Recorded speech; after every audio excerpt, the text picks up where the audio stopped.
नमस्कार दोस्तों, ocean network में आपका स्वागत। एक दिन पहले ही मुख्य चुनाव आयुक्त की अध्यक्षता में लोकसभा 2024 के विस्तृत कार्यक्रम की घोषणा हुई है और आज 17 मार्च जब हम बात कर रहे हैं रात्रि में, तो राहुल गांधी की वो भारत जोड़ो न्याय यात्रा का समापन मुंबई में और उनके कुछ घटक दल वहां पर मौजूद, उनके नेता भी मौजूद। इसको इंडी अलायंस की तो नहीं कह सकते क्योंकि अरविंद केजरीवाल भी मंच पर नहीं, ममता बनर्जी भी नहीं, और जिन्होंने इनको जोड़ने की शुरुआत की थी नीतीश कुमार, वो तो अब भारतीय जनता पार्टी के साथ चले गए हैं। ले दे करके कुछ चेहरे दिखाई दिए जिनमें शरद पवार, उद्धव ठाकरे, मुंबई में हो रही है तो वो होंगे ही, उनको सुविधा भी है। एम के स्टालिन आए हैं, फारूक अब्दुल्ला आए हैं और तेजस्वी यादव, एक दो और चेहरे जो इनका पुराना यूपीए का कुनबा था वही दिखाई दिया। पर अंडरलाइन करूंगा मैं राहुल गांधी के एक बयान को जिसमें उन्होंने कहा है कि नरेंद्र मोदी बिना ईवीएम के कोई चुनाव जीत ही नहीं सकते। तो एक तो हम ये बात करेंगे कि जब भी हार सामने लिखी हुई नजर आती है, ईवीएम का रोना क्यों शुरू कर देते हैं। और कल ही मुख्य चुनाव आयुक्त ने एक शेर सुना करके इन पर तंज कसा था कि अधूरी हसरतों का इल्जाम हर बार हम पर लगाना ठीक नहीं, वफा खुद से नहीं होती, खता ईवीएम की कहते हो।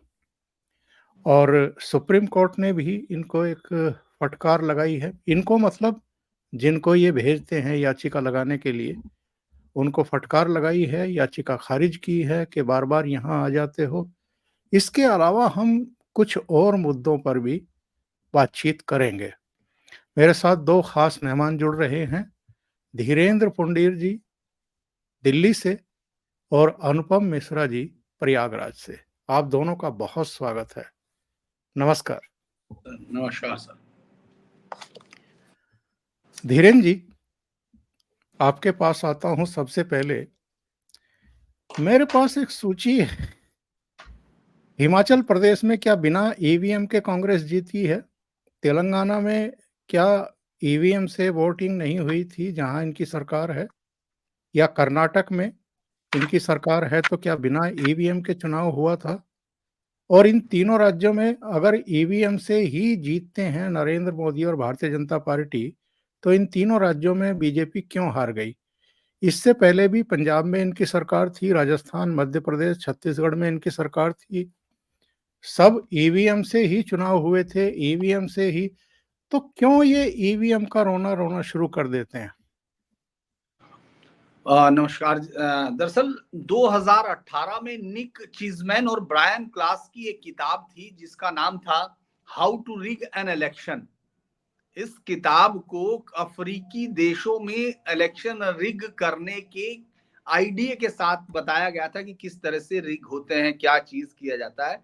इस किताब का जिक्र बाद में बीजेपी के लिए कि बीजेपी ये सब करती है या ये सब कर सकती है, इस तरह की संभावनाएं अफ्रीकी संदर्भ को, जहां लोकतंत्र 66 देशों में अगर आया था तो 45 देशों में वापसी हो गई थी, या तो सेना या अधिनायक या तमाम तरह से लोकतांत्रिक व्यवस्थाओं के खत्म होने की।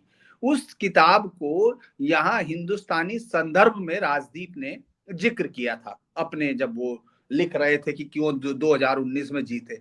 दरअसल ये पूरा का पूरा जो सिस्टम है ये इस बात के लिए है कि आखिर में आप चूंकि ये जीत नहीं पा रहे हैं या जनता का विश्वास अर्जित नहीं कर पा रहे हैं, लेकिन अपनी उस लॉबी को जो इनको अभी तक राजनीतिक उस पर एक ताकत मानती है, पैसे देती है या फिर इनकी बातों पर यकीन करती है, उन सबको ये यकीन दिलाया जा सके कि जो विपक्षी जीत रहे हैं या जो सत्ता पक्ष है अभी जो मोदी जीत रहे हैं वो रिगिंग से जीत रहे हैं, लेकिन ये मेहनत और उससे जीत रहे हैं। जैसे ही हमारे यहाँ कहावत है कि मीठा मीठा गप गप, कड़वा कड़वा थू थू, उस पूरी उसको आप यहाँ होते हुए देख सकते हैं। और ये बात, इस बात को इनको ये समझ में नहीं आ रहा। मुझे लगता है कि कोई आपके न केवल भाषण लिखने वाले बहुत कमजोर हैं, बल्कि माफ कीजिएगा, आपको अपनी राजनीतिक लाइन देने वाले भी बहुत ही ज्यादा वाहियात दिमाग से हैं, क्योंकि वो इस देश को अफ्रीकी मॉडल पर चलाना चाहते हैं, जहां जब चुनाव के रिजल्ट आते हैं हजारों की भीड़ सड़कों पर आती है, उसके हाथ में तमंचे होते हैं, पूरे के पूरे गर्दन काटने वाले स्लॉट होते हैं, सब चीजें लेकर वो सड़कों पर उतर आती है। तो इनके जहन में या तो हम हैं या कोई नहीं वाले अंदाज में है। और जब सुप्रीम कोर्ट 40 से ज्यादा इस तरह के मामलों को देख चुका, सुन चुका, एक बहुत बृहद सुनवाई हुई उसमें सब में, और उसमें कुछ भी साबित नहीं कर पाए। चुनाव आयोग की खुले जो रखी गई 36 घंटे से ज्यादा तक सामने रखा रहा, कोई उसको स्टेब्लिश नहीं कर पाया।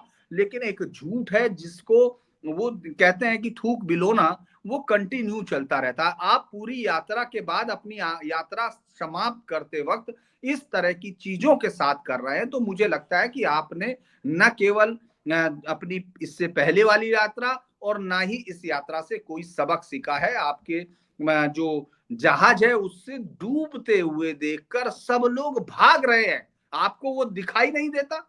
आपको ये दिखाई देता है सुधीर पचौरी को किसी रिग करके ले जाया गया है? ये आपके पास ज्योतिरादित्य गए, जितिन गए, एक के बाद एक आपसे जा रहे हैं, लेकिन हैरत है कि आपको दिख नहीं रहा है।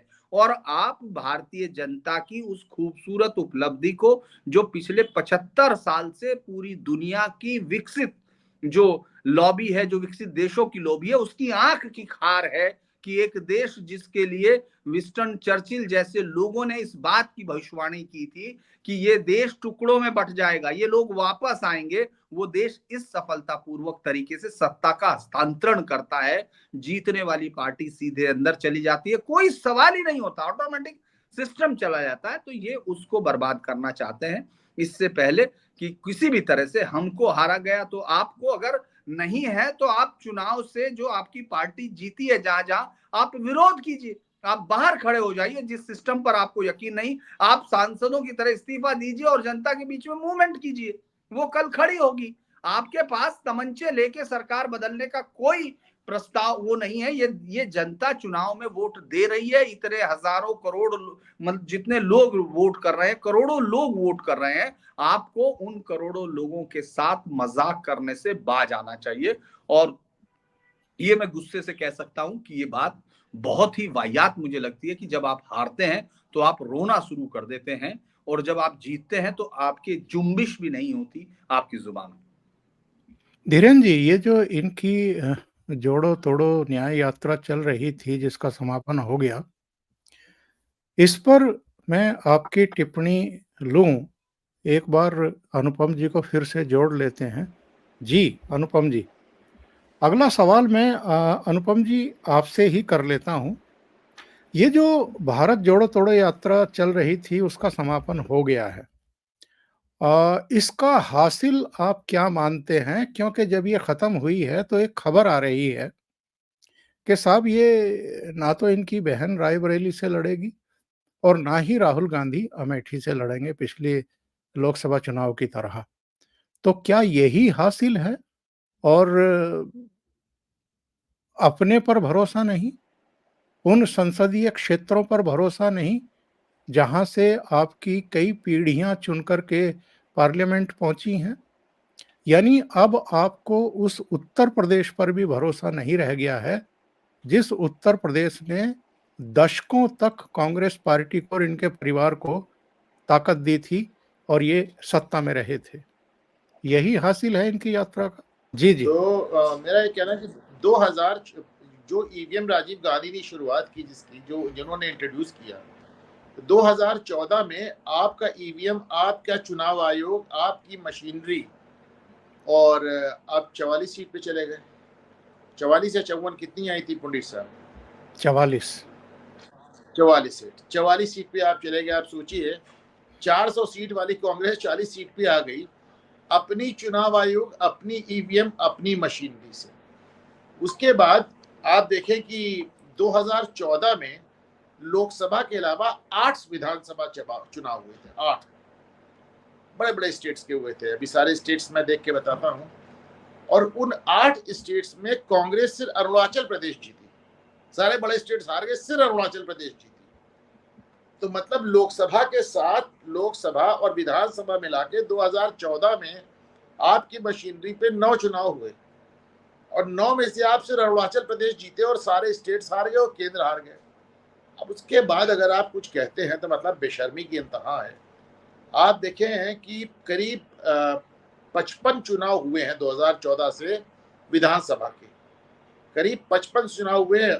और पुरी साहब मैं अभी देख रहा था कि इन 55 चुनाव में से 8 की 10 चुनाव, टोटल 8 चुनाव कांग्रेस जीती है। आप बताएं, आपका अपना ट्रैक रिकॉर्ड इतना ज्यादा खराब है। अच्छा देखिए, भारतीय जनता पार्टी ऐसा कोई ईयर नहीं गया जब उसने महत्वपूर्ण राज्य ना हारे हों। मध्य प्रदेश बीजेपी हारी, बिहार बीजेपी हारी, पंजाब बीजेपी हारी, साउथ इंडिया में सुपड़ा साफ हो गया, कर्नाटक जहां बीजेपी का पुराना गढ़ था वो तक बीजेपी हार गई। आप सोचें। और ऐसे उत्तर प्रदेश में ही देख लें 2022 में मेजॉरिटी कितनी कम हो गई। इन सब चीजों के बावजूद अगर आप लगातार ईवीएम का रोना रो रहे हैं तो अब इसका कोई, अब देखिए फिर किस चीज का आप रोना नहीं रो रहे हैं। चलिए हम आपका ईवीएम का रोना आप मान लेते हैं। सुप्रीम कोर्ट से एक आदेश अच्छा आता है तो सुप्रीम कोर्ट लोकतंत्र का रक्षक हो जाता है, और एक आदेश खिलाफ आता है तो सुप्रीम कोर्ट भी बिकाऊ हो जाता है। आप इसको देखें, आज सब लोग कह रहे हैं कि सर इलेक्शन कमिश्नर को अपॉइंटमेंट में चीफ जस्टिस ऑफ इंडिया को हटा दिया बीजेपी ने। अरे साहब, चीफ जस्टिस ऑफ इंडिया कभी था ही नहीं, कभी नहीं इलेक्शन कमिश्नर के अपॉइंटमेंट में। और अभी तो फिर भी कानून बन गया। आप तो जिसको चाहते थे उठा के एकदम ऐसे करके उठा के बैठा देते थे। हाँ, आपने तो ऐसे ऐसे नवीन चावला जैसे चुनाव आयुक्त बनाए कि चीफ इलेक्शन कमिश्नर रो दिया उसके नाम से, लिख के अपोज किया। हाँ, आप कहते हैं आप सीबीआई पे, एजेंसीज पे सवाल उठाते हैं, पर सीबीआई को तोते का पिंजड़ा भाजपा सरकार की सीबीआई को नहीं कहा था, मनमोहन सिंह की सरकार की सीबीआई को तोते का पिंजड़ा कहा गया था। तो साहब इलेक्शन कभी आप अगर कोई एक संस्था बची हो, मीडिया का ये हाल है कि भाई जो एकदम सबसे अलग है, उसका हाल ये है कि आप उनका बाइकआउट कर देते हैं, इतने लोगों से बात ही नहीं करनी, हमको बात ही नहीं करनी चाहिए। तो आप मतलब कोई एक संस्था को कह रहे हो तो आपके साथ बात सुनी जाए, पर आपका तो रोना किसी चीज में नहीं खत्म हो रहा है। अब सर उस सवाल पे आते हैं जो अभी आपने पूछा था, किस इट वाज रिगार्डिंग व्हाट, क्या पूछा सर आपने? हमने पूछा था कि जोड़ो यात्रा का हासिल क्या ये है कि आप रायबरेली और अमेठी से भी चुनाव लड़ने की हिम्मत नहीं जुटा पा रहे हैं।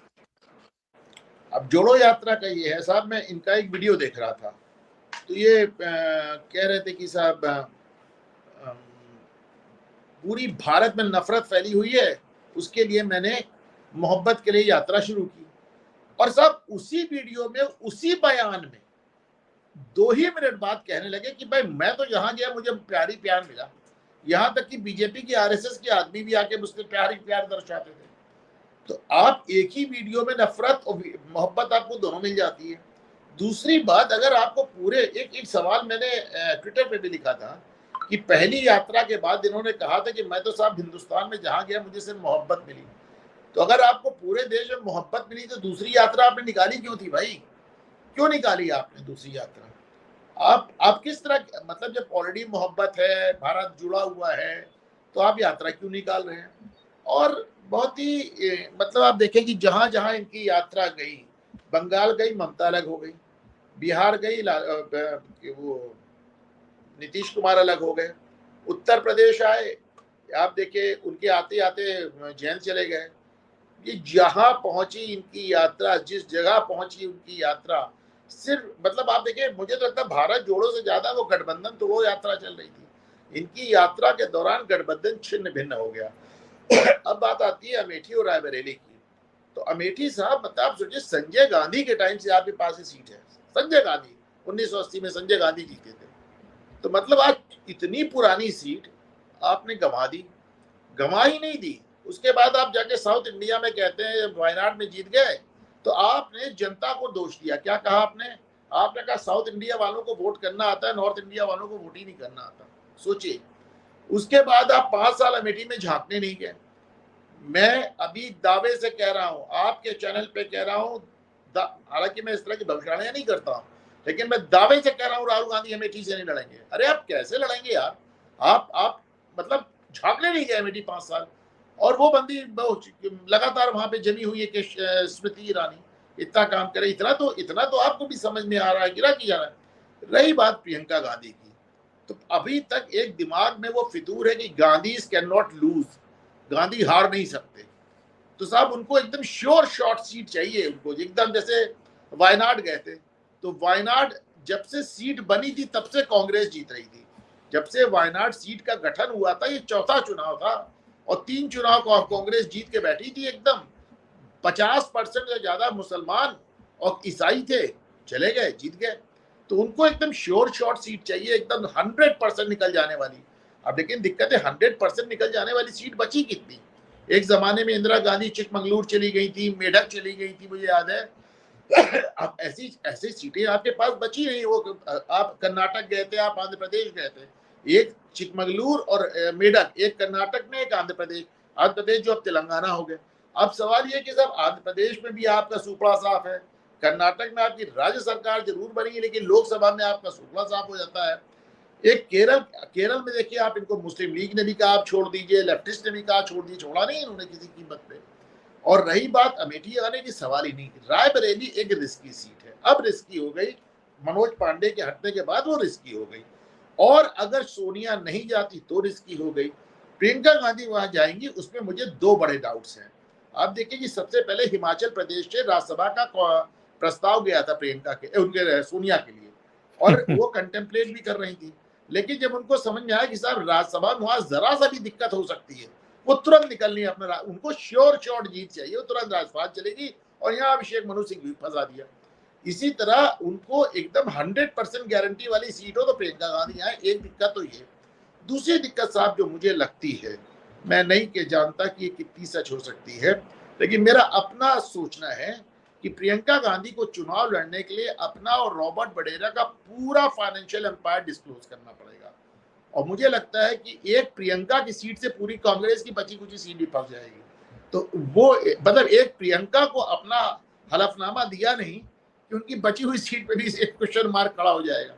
तो मुझे लगता है कि शायद प्रियंका गांधी का इस चुनाव में पदार्पण थोड़ा मुश्किल है। बिल्कुल सही है। और धीरेन जी, रायबरेली और अमेठी भी अगर ये परिवार छोड़ रहा है तो ये मामला केवल उत्तर प्रदेश की सीमाओं के भीतर नहीं रहेगा, इसके संदेश तो बहुत दूर दूर तक जाएंगे और इसके असर भी बहुत दूर दूर तक होंगे। हालांकि हम और आप ये जानते हैं, दर्शक भी जानते हैं कि उत्तर भारत में तो वैसे भी इनके पल्ले में कुछ नहीं है, पर ये तो सर एक उत्तर। बात मैं आपको जोड़ दूं इसमें। जो आप जी उत्तर भारत और रायबरेली और अमेठी की बात कर रहे हैं, 17 सीट लिए कांग्रेस ने उत्तर प्रदेश में, 17। रायबरेली छोड़ दीजिए आप एक मिनट, बाकी 16 की 16 सीट में कहीं खड़ा ही नहीं हो रहे। अब आपको मैं एग्जाम्पल देख रहा हूं, मैं प्रयागराज में बैठा हूं साहब, क्या सोच के इन्होंने प्रयागराज सीट ले लिया साहब। प्रयागराज में 2 सीटें हैं, एक फूलपुर है जो पंडित जवाहरलाल नेहरू की सीट है, जहां से विजय लक्ष्मी पंडित, मतलब इनके खानदान से कई लोग जीते, लेकिन वहां पे भी आप खत्म हो चुके। आपने लिया Prayagraj parliamentary seat. Prayagraj parliamentary seat आखिरी बार ये 1984 में जीते थे, आज से 40 साल पहले। वो भी तब जब आप अमिताभ बच्चन को राजनीति में ले आए थे। अमिताभ बच्चन ने आपको 84 में वो सीट जीत के दी थी। 1988 में उसमें उपचुनाव हुआ, अमिताभ बच्चन जो बोफोर्स स्कैंडल वाले के बाद उपचुनाव हुआ, अमिताभ बच्चन हट गए, उन्होंने इस्तीफा दे दिया, और 1988 में कांग्रेस को, वीपी सिंह को, अनिल शास्त्री को उन्होंने मात दे दिया। ये वही चुनाव था जिसमें काशी राम ने भी यहाँ पे अपनी शिरकत की थी और 70,000 वोट पाए थे। तो साहब जो सीट आपने 40 साल से नहीं जीती, और उसके बाद से कांग्रेस वहां जीतना तो बहुत दूर की बात। मुखर्जी, मैं आपको सारे आंकड़े निकाल के दूंगा, जमानत जब्त हो रही है, जमानत जब्त हो रही है। मतलब जो कुल वोट पड़ रहे हैं उसका 10% आपको नहीं मिल रहा है, 2% 3% पे आप खेल रहे हैं, और वो सीट आपने ली है। तो आप इससे समझ लीजिए, आपसे प्रत्याशियों की सूची मांगी जाती है तो आप महावीर प्रसाद का नाम दे देते हैं, जिनको गुजरे जमाना हो गया है, जो गवर्नर थे हरियाणा के। तो ना आपके पास सीट है, ना आपके पास प्रत्याशी है। सलमान खुर्शीद कह रहे हैं कि साहब मेरा मन बड़ा उदास है, मुझे सीट नहीं मिली। अरे सलमान खुर्शीद से कोई पूछे कि 2 बार उस सीट पे तुम हारे, 1 बार तुम्हारी पत्नी हारी, 3 बार से वो सीट हार रहे। हकीकत ही सलमान खुर्शीद की बहुत खुश है कि उनका टिकट कट गया, उनको लड़ना नहीं पड़ा है। आप देखिए पुनिया साहब के लड़के को उन्होंने 12 में टिकट दिया, 12 में भाजपा विधायक का एक सेक्स सीडी रिलीज हो गया, उन्होंने कह दिया हम चुनाव नहीं लड़ेंगे। साहब दूसरे ही दिन से पुनिया साहब का लड़का पत्रकारों को लेकर अमित शाह चक्कर लगाने लगा कि अब तो भाजपा सीट खाली हो गई, हमको दे दो तो हम कांग्रेस छोड़ के इसमें आ जाएं। नसीमुद्दीन सिद्दीकी से कह रहे थे, वो लड़ने को मना कर दिए। सुप्रिया श्रीनेत के एकदम सर पे बंदूक लग गए, उनसे कहा जरा चुनाव लड़ लो, वो तैयार नहीं हो रही हैं। आप पवन खेड़ा को उनकी तपस्या इन पे ऐसी भारी पड़ गई है कि उनको इतना बड़ा दंड दे दिया गया कि जाओ बनारस लड़ो जाके। तो आप इसको समझे ना कि मतलब एक कैसे आप सुप्रिया श्रीनेत अगर जाएंगी अमेठी तो मेरा दावा है कि अब तक कांग्रेस हारती रही है, अब जमानत जब्त हो जाएगी। और पवन खेड़ा अगर बनारस जाएंगे तो पूरे चुनाव में वो लोगों को यही बताते रहेंगे कि मेरा नाम क्या है, मेरी शक्ल क्या है, मैं पवन खेड़ा, उनका नाम तक कोई नहीं जानता था। तो बड़ी 17 की 17 सीटें मैं आपको बता रहा हूँ, एक मिनट रायबरेली अलग रख दीजिए, तो कांग्रेस के पास ना सीट है ना वोट है, और सबसे बड़ी बात ओंकार जी प्रत्याशी तक नहीं है। बिल्कुल सही बात कह रहे हैं धीरेन्द्र जी। उसी सवाल पर आते हैं। नरेंद्र मोदी गुजरात से उठ करके आते हैं और काशी से लड़ने का फैसला करते हैं, और काशी ही नहीं साधी पूरा पूर्वी उत्तर प्रदेश, पूर्वांचल, बल्कि मध्य उत्तर प्रदेश और बिहार और आसपास के जितने इलाके और सीटें थी सब उन्होंने साध ली। और क्या माहौल था 2014 में जब वो रोड शो करते थे। एक तरफ तो नरेंद्र मोदी हैं जो गुजरात के रहने वाले हैं, गुजरात के मुख्यमंत्री रहे और अचानक जो है काशी से लड़ने के लिए चले आए, और आज काशी की भी सूरत उन्होंने बदल दी 10 साल के भीतर। एक ये फैमिली है जो पता नहीं कब से 1952 से ही फिरोज गांधी रायबरेली से लड़ रहे थे। 1952 में 57 में लड़े, उसके बाद फिर इंदिरा गांधी आ गई, 77 में वो भी हारी, और 77 में बगल वाली सीट से अमेठी से संजय गांधी भी हारे, पर 80 में फिर जीत गए। उसके बाद फिर उनकी बहू आ गई, वो रायबरेली से जीतती रही, 5 बार जीती। एक बार जब वो कंट्रोवर्सी हो गई थी उस एडवाइजरी कमेटी को लेकर के, तो हाँ वो इन्होंने इस्तीफा दिया, फिर चुनाव लड़ी, फिर जीत गई थी। तो एक संदेश तो नरेंद्र मोदी दे रहे हैं, जहां से उनका कोई वैसा नाता नहीं था वहां से आकर के लड़े और पूरे पूर्वी उत्तर प्रदेश को भी और दूसरे इलाकों को भी साध लिया। एक ये परिवार है जहां से इनकी पीढ़ियां जीती हैं और देश का नेतृत्व किया है, उसको छोड़ करके भाग रहे हैं। इसका कितना गलत संदेश जाएगा? देखिए मुझे लगता है कि हम लोग राहुल गांधी को समझ नहीं पा रहे हैं, ऐसा मुझे लगता है। मौजूदा दौर के राहुल गांधी एक इस तरह के बॉलर हैं, वो खुद ही अपने आप बॉलिंग करना चाहते हैं, और उस बॉल को जो उन्होंने किए उस पे वो बैटिंग भी खुद करना चाहते हैं, उस फेंकी गई बॉल पे भाग के, और उसके बाद उसको कैच भी करना चाहते हैं और उसी बॉल पे छक्का भी लगाना चाहते हैं। क्योंकि अगर आप उनको गौर से देखेंगे, वो बिल्कुल एकदम महात्मा गांधी और जवाहरलाल नेहरू दोनों एक साथ होना चाहते हैं। वो चुनाव से मुक्त हैं, वो अध्यक्ष नहीं है पार्टी के, उन्होंने मल्लिकार्जुन खड़गे अध्यक्ष हैं, लेकिन पार्टी का चेहरा वो है। यानी आपके पास कोई क्लियर कट नहीं है। मल्लिकार्जुन खड़गे पार्टी की नीति तय नहीं कर रहे हैं, वो राहुल गांधी तय कर रहे हैं। राहुल गांधी ये बता रहे हैं किससे टकराना है, और वो ये नहीं कर रहे हैं कि मैं ये as a Mahatma Gandhi style में कर रहा हूं कि मैं कोई पद नहीं लूंगा, मैं कुछ वो नहीं करूंगा, लेकिन आप हैं। तो ये पूरी तरह एक उलझी हुई सियासत की ऐसी कहानी है जो लंबे समय तक इस देश में चलती रही और बदलती हुई राजनीति के साथ अपना सामंजस्य बैठाने में विफल है। प्रधानमंत्री नरेंद्र मोदी जब यहाँ आए उस वक्त अगर सबसे ज्यादा किसी का विरोध था, मैं ये एज ए पत्रकार उस समय की समझ के हिसाब से कह रहा हूँ, और उस समय जो हम लोग कवर किया करते थे, और मुझे लगता है ये बता भी देंगे आपको, इस बात को तायद करेंगे, तमाम सबसे बड़ा ये कहा गया कि उस सीट पर मुरली मनोहर जोशी या जो दूसरे राजनाथ सिंह या तमाम लोग, एक उनके खिलाफ भी जाएगा प्रधानमंत्री मोदी का वहां लड़ना, इन तमाम लोगों की तरफ से उनको उस तरह का सपोर्ट नहीं मिलेगा, ये उस समय कहा गया। राजनीतिक विरोध, ये पार्टी के अंदर की राजनीति की बात करते हैं, लेकिन इसके बावजूद इतना बड़ा फैसला लेना कि एक मुख्यमंत्री जो राष्ट्रीय परिप्रेक्ष्य पर पहली बार एंट्री कर रहा हो, वो हालांकि जीते अपने सीट से भी हैं, लेकिन वो उत्तर प्रदेश की वाराणसी जैसी सीट को बाकायदा चुनता। हालांकि इसका सिलेक्शन का प्रोसेस तो उसी तरह था कि जीते वाली जो वहां लंबे समय से बीजेपी का एक आधार रहा है, डीजीपी जो वहां से लड़े थे शीश चंद्र दीक्षित जी या वो तमाम उसके बाद। तो मुझे लगता है कि ये एक बड़ा फैसला था जो ये कह रहा था कि मैं सीधा चैलेंज देना चाहता हूं, मैं पीछे किसी बैकडोर या किसी सहारे के साथ राजनीति नहीं करना चाहता और मेरे कार्यकर्ता मुझ पर यकीन करेंगे क्योंकि मैं आगे बढ़ के लीड करता हूं। और ये इंडियन साइकी है, अगर आप बहुत गौर से पुरानी हिस्ट्री के वॉर को स्टडी करेंगे जिसमें हर नायक जो आगे बढ़ के लड़ता था, जबकि जो टर्किश या तमाम उसमें आपने देखा हुआ वो एक जगह रहकर बाकायदा वहां से पूरी वॉर को देखते थे। तो आप उसी को नायक मानते हैं जो आगे जाकर भिड़ता है, चाहे हिंदुस्तान की मिलिट्री का ये आज भी वो है, आप बॉर्डर पर सामने जाते हैं। तो उस तरह से प्रधानमंत्री मोदी ने उस सब को समझा और इस्तेमाल किया। इसके उलट आप देखिए राहुल गांधी जब 2014 में 2019 में जब वायनाड का पर्चा भरा गया, उसी वक्त अगर आप उस समय देखेंगे, उस समय के पत्रकारों की प्रतिक्रिया याद हो, क्योंकि हम जैसे लोग तुरंत चिल्लाए कि अब ये अमेठी से हार जाएंगे, क्योंकि आपने अपने कार्यकर्ता अपनी फौज पर यकीन करना बंद कर दिया।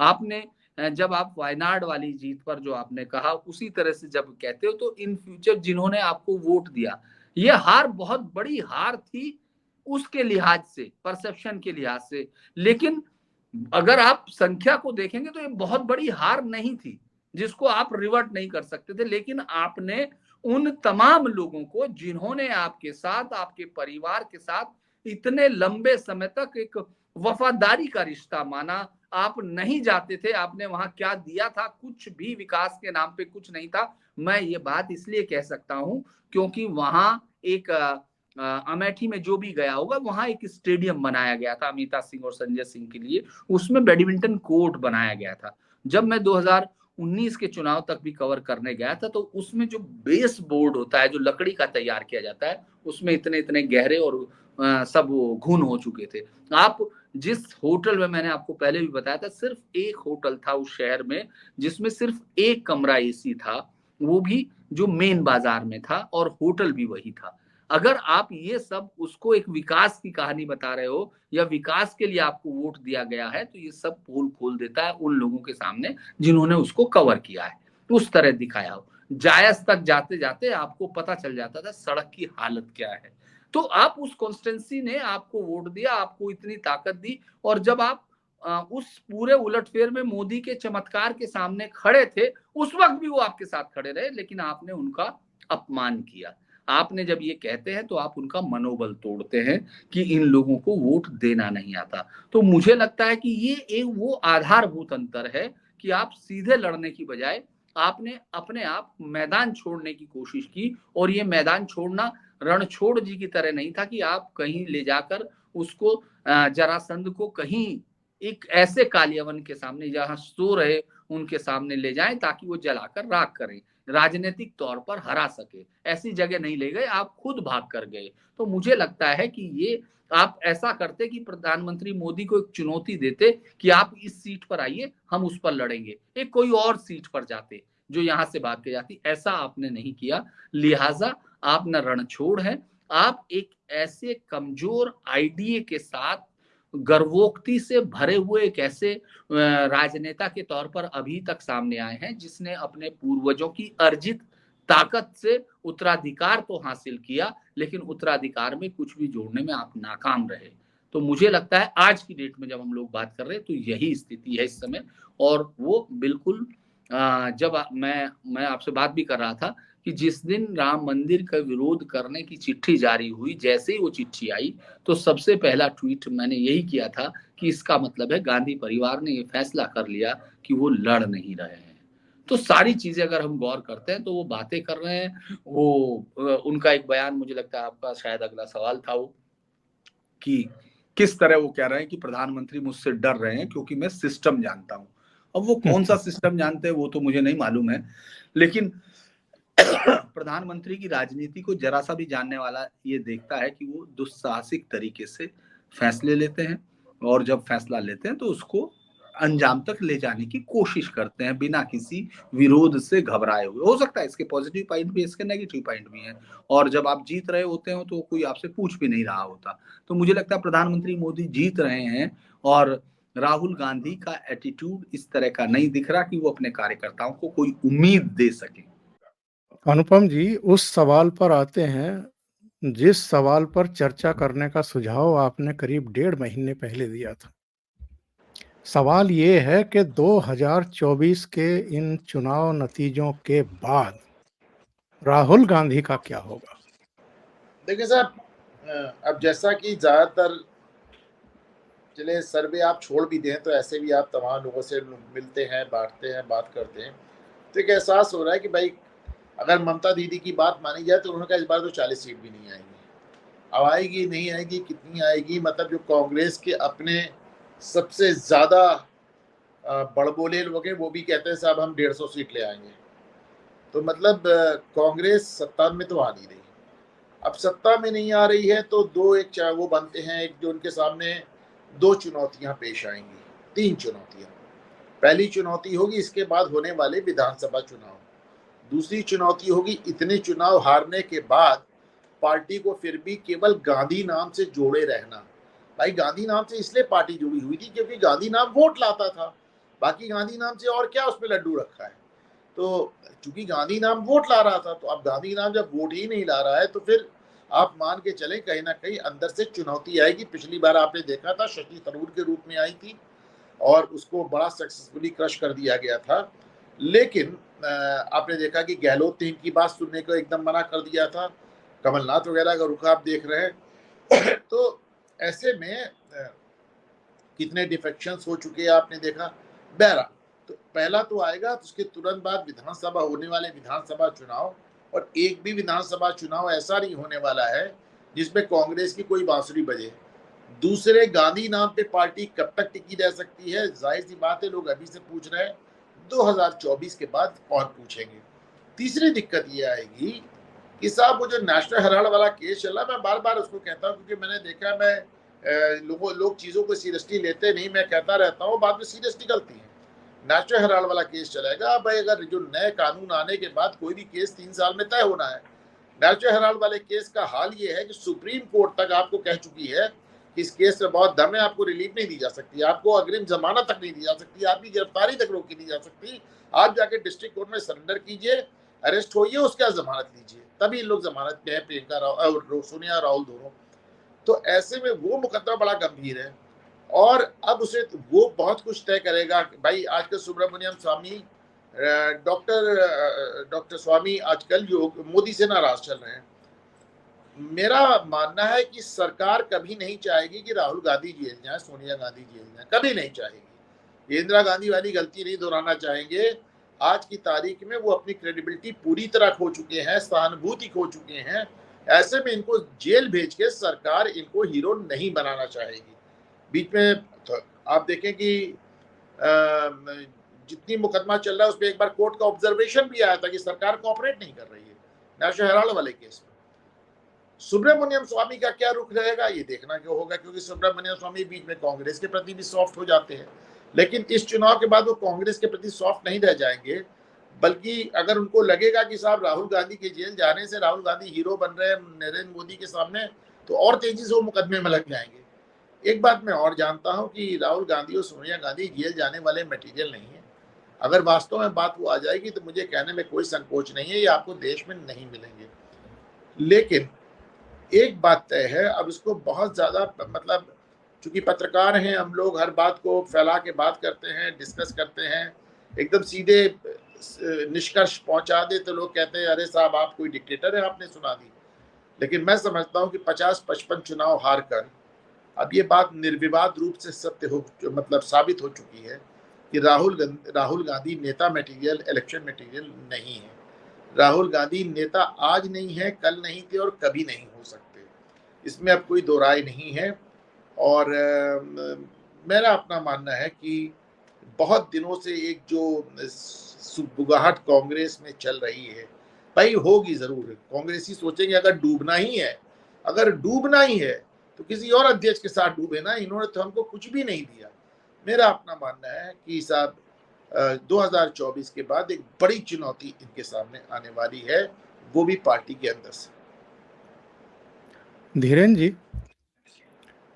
प्रधानमंत्री नरेंद्र मोदी तो 2047 की बात कर रहे हैं, विकसित भारत की बात कर रहे हैं। इंडिया टुडे कॉन्क्लेव में भी जो उनका भाषण था, हमने भी, आपने भी, सबने सुना है और उसमें कुछ नई बातें तो उन्होंने नहीं कही, लेकिन अरुण पुरी पर एक तंज जरूर कस गए कि साहब आप 2029 की बात कर रहे हैं मेरे दक्षिण भारत के दौरों को लेकर के, मैं तो 2047 की तरफ देख रहा हूं। तो एक तरफ तो मोदी हैं, 74 साल के हैं, जो 1947 के विकसित भारत की बात कर रहे हैं। दूसरी तरफ जो है, जो उन्होंने लाल किले से कहा था, हमें वो भी याद रखना चाहिए। उन्होंने कहा था कि 3 चीजों को खत्म करना है इस देश से, एक वंशवाद को, एक भ्रष्टाचार को और एक तुष्टीकरण को। तो जितने भी ये जमावड़े होते हैं, जब चाहे पटना में हुआ या बेंगलुरु में, मुंबई में, दिल्ली में, आज फिर मुंबई में, अधिकांशतः वही वंशवादी चेहरे एक साथ दिखाई देते हैं और उनमें से अधिकांश पर भ्रष्टाचार के आरोप भी हैं और ये सब तुष्टीकरण की राजनीति भी करते हैं। 2024 का जो ये वर्डिक्ट होगा, क्या इसमें इन तीनों चीजों पर भी जनादेश के दर्शन हमें और आपको होंगे? दरअसल जब मोदी 2019 में 14 में लड़ने 19 में जब उनको देखा गया और जो पहली बार मतदान करने वाले युवा थे, उनमें से 51% युवा, जिन लोगों ने फर्स्ट टाइम वोट किया था, उनमें से 51% युवा प्रधानमंत्री मोदी को उस पद पर देखना चाहते थे और ये 2014 से 8% ज्यादा था। यानी युवाओं के बीच उनकी अपील बढ़ रही थी। क्या कारण है कि उस अपील को अगर हम 2024 में बढ़ते हुए नहीं देखेंगे? क्यों देख सकते हैं? क्योंकि आप जिस वंशवाद की उन्होंने बात की, मुझे लगता है अगर हम उनके इस पूरे जो पिछले चुनाव में जो जीत हासिल हुई जिन राज्यों में और जिन लोगों को वो सामने लाए हैं, जिन बड़े बड़े स्टालवर्ड्स को उन्हें हटाया है, आपको और पूरे देश को वो वीडियो इतनी बार देखा है जब राजनाथ सिंह एक पर्ची देते हैं वसुंधरा राजे के हाथ में और वसुंधरा राजे का मुंह खुला रह जाता है। आपने वो गौर किया होगा, कैमरे ने सब पकड़ लिया और कैमरे की निगाह से पूरे देश ने देखा। उसके अलावा लगातार मुख्यमंत्री जो बहना मामा, पाव पाव मामा, पग पग मामा, ये तमाम के साथ ये मान चुके थे कि मध्य प्रदेश अब उनके अलावा नहीं सोच सकता है। वहां वो ऐसे शख्स को लाए जब उसका नाम लिया जा रहा था, अगर हम फेस वैल्यू पे जाते हैं तो वो बातचीत करके सोच रहा था कि ये किसी और आदमी का नाम लिया जा रहा है जिसको नेता चुना गया है सदन का।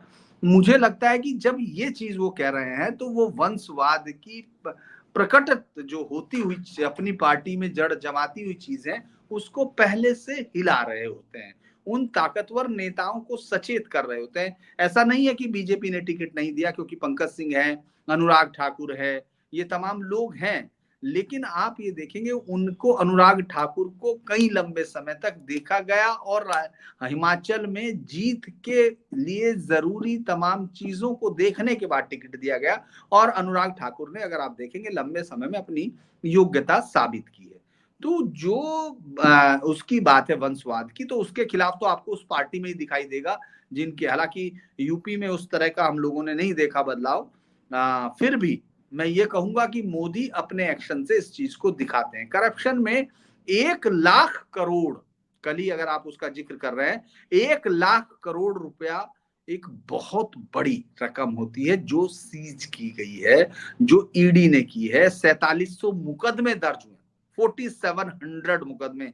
तो करप्शन के खिलाफ इतनी जबरदस्त लड़ाई, और चूंकि हम लोगों को या विपक्षी तमाम लोगों को कहने में, अगर आप देख रहे होंगे जो नेता बोल रहे हैं, चाहे वो इलेक्टोरल बॉन्ड पर हो चाहे दूसरी चीजों पर, वो इसलिए आरोप लगाते हैं क्योंकि आप उनको पकड़ रहे हैं। आप केस पे दिक्कत नहीं हो रही, क्योंकि आप राजनीतिक तौर पे पकड़ रहे हैं, ये दिक्कत है कि साहब हमको परेशान किया जा रहा।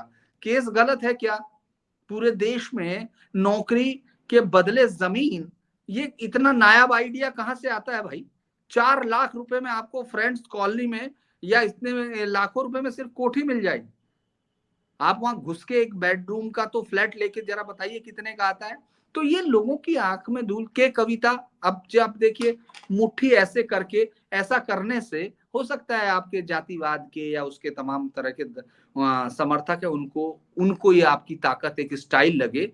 लेकिन जो लोग हैं, जो कॉमन आदमी है, जो लाइन में लगता है, जो मध्यम वर्ग है, और मैं तो ये कहता हूं कि जिसमें हम लोग अपने प्राइवेट बिल्डर से मकान खरीदते हैं, अपनी प्राइवेट गाड़ी से ऑफिस जाते हैं, प्राइवेट नौकरियां करते हैं, प्राइवेट गार्ड रखे हुए हैं, प्राइवेट तमाम चीजें, यानी प्राइवेट हॉस्पिटल्स में जाते हैं। क्या चाहती है वो मध्यम वर्ग की लॉबी? वो ये चाहती है कि कम से कम जो टैक्स दिया जाता है, जो मैक्सिमम टैक्स है, उसके बदले में कम से कम उनको करप्ट लोग ना मिले।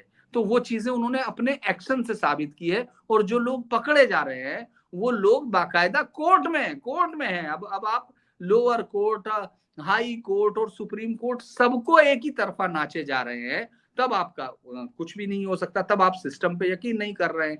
तीसरा आपका सवाल था वंशवाद, भ्रष्टाचार, और तीसरा आपने एक और कौन सा शब्द आपने इस्तेमाल किया था? तुष्टीकरण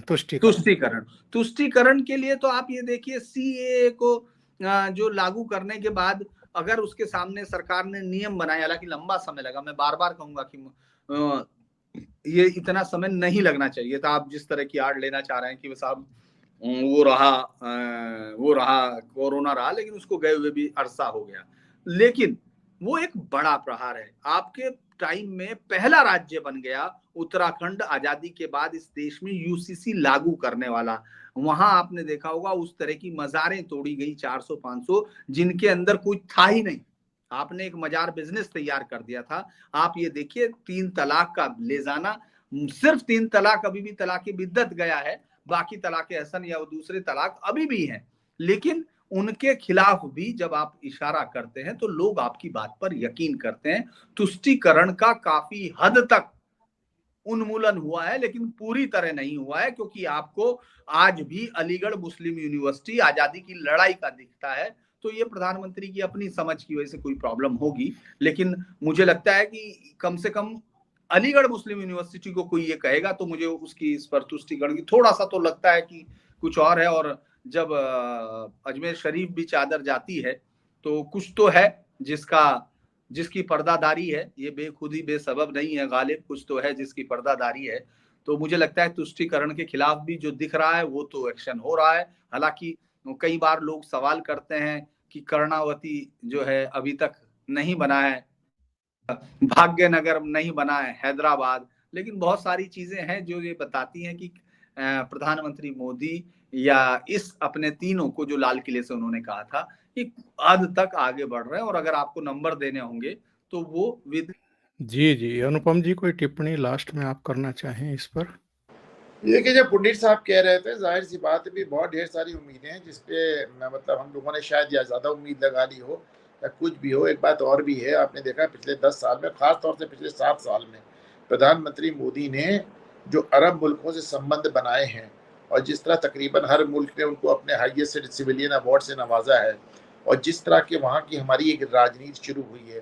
विपक्ष में रहते आप इसको जुमला कह लें या कुछ भी कह लें, विपक्ष में रहते आदमी बहुत कुछ ऐसा कह लेता है जो आप जिम्मेदारी के पद पे पहुंच जाते हैं तो उस तरह कह सकते हैं ना। सर मैं एक चीज बस एक माफ कीजिएगा, मैं आपका विचार प्रवाह तोड़ने के लिए माफी मांगता हूं, लेकिन एक बात जरूर कहनी पड़ेगी कि स्मृति ईरानी की उस यात्रा का जरूर जिक्र कीजिए, मस्जिद नबवी का। स्मृति ईरानी की क्या? मदीना में जाने के बाद जो पूरी दुनिया में पाकिस्तान के खास तौर से एंकर से लेके उन तक पागल हो जाना, हिंदू नजस औरत, ये सब तो उसका जिक्र जरूर कीजिएगा। ये एक बहुत बड़ा काम किया गया है। स्मृति ईरानी वहां पहुंची हैं, जो गई थी, उस पर उसका जिक्र जरूर। हाँ, तो उस पे तो देखा था आपने पुलिस साहब, मैंने बहुत ट्वीट भी किया था, बहुत लिखा भी था। और देखिए स्मृति ईरानी का वहां पहुंचना जितना मोदी का वो है उतना ही मोहम्मद बिन सलमान का मैं मानता हूँ कि साहब वो जिनको मैं इस्लाम का पहला जेन्युइन रिफॉर्मर मानता हूँ। इस्लाम में 14 साल में कभी कोई रिफॉर्मेशन मूवमेंट नहीं आया, तो उसमें कोई रिफॉर्म मूवमेंट नहीं आया। उसमें MBS को मैं पहला रिफॉर्मर मानता हूँ, उनका बड़ा एक योगदान था। हाँ, लेकिन ये है कि साहब स्मृति ईरानी की जगह किसी और को भी भेजा जा सकता था। स्मृति ईरानी को भेजा गया, 2 महिलाओं के भेजा गया, खुले बाल से भेजा गया, साड़ी पहना के भेजा गया। तो एक जाहिर सी बात है थोड़ा एक और। लेकिन एक मजेदार बात यह है कि साहब कमाल ये कि सऊदी अरब ये काम कर रहा है और हिंदुस्तानी और पाकिस्तानी मुसलमान गाली दे रहे हैं और उनको इस्लाम से खारिज कर रहे हैं। मजेदार बात यह है कि ओरिजिनल मुसलमान बदलना चाह रहे हैं और कन्वर्टेड मुसलमान को इस्लाम से खारिज कर रहे हैं कि साहब इनको मैं, अरे साहब देखिए आप ऐसे मौलवियों के वीडियो आए जिसमें वो उन्होंने गालियां बक रहे हैं मोहम्मद बिन सलमान को। बल्कि उसमें आपको याद होगा पुटी साहब, मैंने लिखा भी एक बात तो तय हो गई कि इनको हज नहीं करना। जिस तरह की गालियां उन्होंने निकाली है, इसके बाद अगर ये हज करने वहां पहुंचे तो फिर इनका हाथ वही होगा जो जाहिद हमीद का हुआ था पाकिस्तान में। तो इनको हज तो नहीं करना, ये बात तो तय हो गई, या तुम ये हज करके बैठे या इनको अब करना ही नहीं। बहरहाल जो भी है तो ठीक है, भी नरेंद्र मोदी से तमाम चीजें हम लोगों को जो अपेक्षित थी वो पूरी नहीं आई। अभी इतिहास की किताबों में वो बदलाव नहीं आया जो हमारे अपेक्षित था। जो सबसे बड़ा है कि मैं समझता हूँ कि आप भाई तुष्टिकरण सबसे बड़ा, आप हमारे मंदिर आजाद कर दें, हमारे मंदिर आजाद कर दें है। आपने राम मंदिर को सरकारी कंट्रोल से निकाल के बनाया एक अलग ट्रस्ट में, बाकी चीजों को भी ट्रस्ट में कर दें। जगन मोहन रेड्डी क्यों उसके ऊपर एक क्रिश्चियन आदमी बैठा है, जगन मोहन रेड्डी क्यों उससे पैसा लें, कर्नाटक में सिद्धारमैया क्यों उनसे पैसा लें। तो ये सब अभी तमाशे बंद कर दें, हमारे मंदिर आजाद कर दें, उनको अपनी इकोनॉमी से चलने दें। आप देखिए काशी विश्वनाथ से कल मेरा बच्चा होके आया, बता रहा साहब कि ना सैटरडे था, ना संडे था, ना सोमवार था, ना सावन था, पैर रखने की जगह नहीं।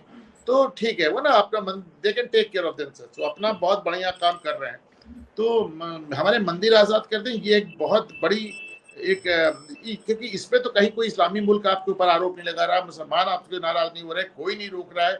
इसके लिए नरेंद्र मोदी जवाबदेह हैं, 100% जवाबदेह। अगर 10 साल में आप वो काम नहीं कर पाए जिसको आप 50 साल से कह रहे थे, 60 साल से कह रहे थे, तो फिर ये गलत बात है। और इतिहास की किताबों में भी जिस तरह का बदलाव आना चाहिए था, आप देखिए ग्लोबल दबाव आप छोड़े, वामपंथियों के दबाव छोड़े, ये तो चिल्लाते ही रहेंगे, वायर जैसे अखबार, वायर जैसे पोर्टल्स कुछ ना कुछ कहते ही रहेंगे। आप सर कटा देंगे उसके बाद भी वो कहते रहेंगे, उसके चक्कर में आप ना पड़े। मोदी साहब बोल्ड आदमी हैं, डेफिनेटली बोल्ड आदमी हैं, और लेकिन मेरा अपना मानना है कि नरेंद्र मोदी ऑलरेडी 2029 का चुनाव प्रचार शुरू कर चुके हैं। केरल और तमिलनाडु का उनके जो विजिट्स है वो बताते हैं कि 2029 का चुनाव प्रचार कर रहे हैं। और शायद कुछ फैसलों के लिए हमें उनकी चौथी पारी का भी इंतजार करना पड़े, शायद वो तीसरे, हालांकि उन्होंने हमसे इस बार कहा है कि साहब हम तीसरी पारी में बड़े डिसीजन लेंगे, सख्त डिसीजन लेंगे, कठोर निर्णय लेंगे।